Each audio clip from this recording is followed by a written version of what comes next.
গ্রামের পথে বা শহরের ব্যস্ত রাস্তায় একটা অদ্ভুত দৃশ্য হয়তো অনেকেই দেখেছেন। কাক বসে আছে আর পিঁপড়েরা তাকে কামড়াচ্ছে। দেখে মনে হয় কাক হয়তো অসহায় আর পিঁপড়ে বাহিনী তাকে আক্রমণ করছে। কিন্তু কি হবে যদি বলি এই দৃশ্যটা কাকের ইচ্ছাকৃত পরিকল্পনার ফল?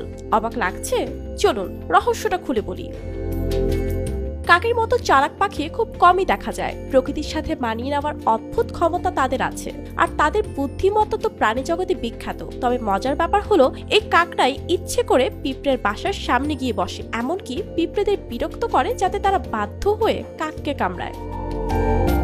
কিন্তু প্রশ্ন হলো কেন কাক এমন অদ্ভুত আচরণ করে? পিঁপড়ের শরীর থেকে এক ধরনের অ্যাসিড তৈরি হয়, নাম ফর্মিক অ্যাসিড। যখন পিঁপড়েরা কাককে কামড়ায় তখন তারা এই অ্যাসিড কাকের শরীরে স্প্রের মতো ছেড়ে দেয়, আর কাকের কাছে এই ফর্মিক অ্যাসিড হলো এক প্রকার মহাঔষধ।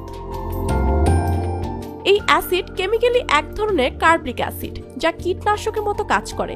কাকের শরীরে প্রায় বিভিন্ন প্যারাসাইট বা ক্ষতিকারক জীবাণু হয়। ফর্মিক অ্যাসিড সেই প্যারাসাইট ধ্বংস করতে দারুণ কার্যকর। তাই কাকেরা নিজের ইচ্ছেতে পিঁপড়েদের দাওয়াত করে এনে তাদের ফ্রি ট্রিটমেন্ট নেয়। আমরা যে দৃশ্য দেখে ভাবি কাকটা বুঝি খুব বোকা, আসলে সেটা তার অসাধারণ বুদ্ধিমত্তার পরিচয়। নিজের রোগ ব্যাধি সারাতে কাকেরা পিঁপড়েদের ব্যবহার করে, আর প্রকৃতির সাথে মানিয়ে নিতে শুধু দক্ষ নয়, বেঁচে থাকার পথটাও বুদ্ধি দিয়ে খুঁজে নেয়। কাকের এই কৌশল আমাদের শেখায় প্রকৃতি কত অদ্ভুত আর বিস্ময়কর। প্রতিটা প্রাণীর মধ্যে বেঁচে থাকার জন্য নিজস্ব উপায় আছে, আর কাক তো এখানে বুদ্ধিমত্তার এক উজ্জ্বল উদাহরণ।